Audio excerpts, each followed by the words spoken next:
அன்பு தம்பி விஜய் அவர்களின் எந்த ஒரு கூட்டமாயிருந்தாலும் மக்கள் திரட்சியாக அலி அலியாக எண்ணிலடங்காத மக்கள் வருவதை தமிழக அரசும் தமிழக காவல்துறையும் நன்கறிந்திருக்கின்றார்கள். இந்த அநியாயமாக உயிர்களை இழந்த எமது தமிழக தொப்புள் கொடி உறவுகளின் துயரங்களுக்கு திமுக அரசும் தமிழக போலீசாரும் தான் காரணமாக இருந்திருக்கின்றார்கள் என்பது வெளிப்படை.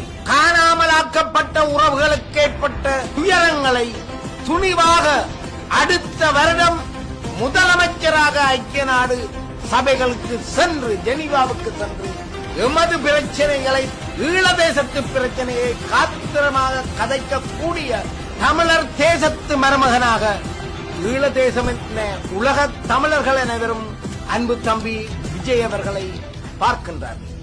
கடந்த காலத்தில் எப்படி முள்ளிவாய்க்காலில் எமதினம் கொல்லப்படும் பொழுது கருணாநிதி அவர்கள் ஒரு பொய்யான உண்ணாவிரதத்தை தொடங்கி எமது மக்களை பலி கொடுத்து விட்டார் என்ற கவலை இன்றைக்கும் தமிழினத்துக்கு ஈழதேச மக்களுக்கு இருக்கின்றது.